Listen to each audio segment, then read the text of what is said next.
যমুনা শাহবাগ একেবারে কিন্তু উত্তপ্ত পরিস্থিতি আমরা লক্ষ্য করতে পারছি।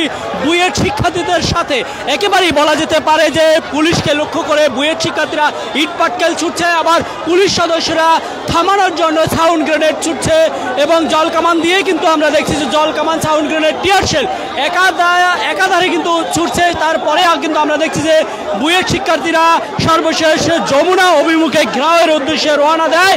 তারপরে কিন্তু দেখছি যে জল কামান দিয়ে কন্টিনেন্টালের সামনে, যমুনার অভিমুখে কন্টিনেন্টালের সামনে থেকে পুলিশ সদস্যরা জল কামান দিয়ে এবং সাউন্ড গ্রেনেড, টিয়ার শেল দিয়ে তাদেরকে শাহবাগে কিন্তু তাড়িয়ে দিচ্ছিল এবং পরবর্তীতে আবার একটু যদি পুলিশ সদস্যরা থেমেছে, তারপরে আবার শিক্ষার্থীরা এসে কন্টিনেন্টালের সামনে এসে কিন্তু অবস্থান নিচ্ছে। সেই দৃশ্যই আপনারা দেখতে পাচ্ছেন দর্শক। এবং এই মুহূর্তে আমরা দেখছি যে পুলিশ সদস্যদের সাথে বাকবিতণ্ডা হচ্ছে এবং উচ্চ স্বরে বাকবিতণ্ডা, উত্তেজিত পরিবেশে বাকবিতণ্ডা হচ্ছে, আমরা সেটি লক্ষ্য করতে পারছি। এবং চরম উত্তেজনা পরিস্থিতি এই মুহূর্তে শাহবাগে কন্টিনেন্টালের মাঝামাঝি যে অবস্থানে দেখছি যে হাজার হাজার বুয়েট শিক্ষার্থীরা যে আন্দোলন নিয়ে নামছিল, তারা এই মুহূর্তে অবস্থান নিয়ে কিন্তু বসে পড়েছে এবং এর আগে অর্থাৎ সাউন্ড গ্রেনেড, টিয়ার শেল নিক্ষেপ করছে একাধিকবার এবং তারপরে কিন্তু শিক্ষার্থীদেরকে আমরা দেখছি যে শাহবাগে গিয়ে অবস্থান নিল, আবারও কিন্তু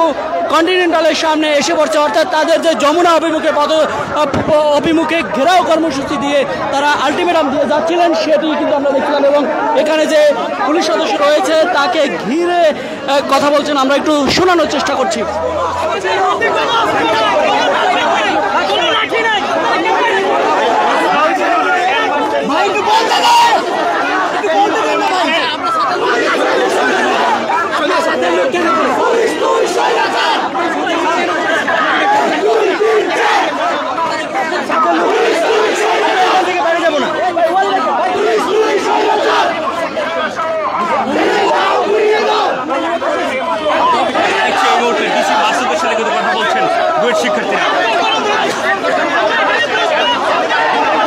আমরা দেখছি যে বুয়েট শিক্ষার্থীরা এই মুহূর্তে স্লোগান দিচ্ছে এবং আইন শৃঙ্খলা বাহিনীর অসংখ্য সদস্যরা আমরা দেখছি যে এখানে রয়েছে এই মুহূর্তে। এবং আপনারা যদি লক্ষ্য করেন, নিশ্চয়ই ক্যামেরা দেখতে পাচ্ছেন যে আইন শৃঙ্খলা বাহিনীর সদস্যের মুখোমুখি অবস্থান নিয়ে কিন্তু পুলিশ স্বৈরাচার বলে কিন্তু তারা বিক্ষোভ করছে এবং অনেক উত্তেজনাভাবেই কিন্তু আমরা দেখছি পুলিশের মুখোমুখি হয়ে তর্ক বিতর্ক করছে, অর্থাৎ বাকবিতণ্ডা হচ্ছে। এবং এই মুহূর্তে দেখছি স্লোগান দিচ্ছে পুলিশের মুখোমুখি অবস্থান নিয়ে কিন্তু তারা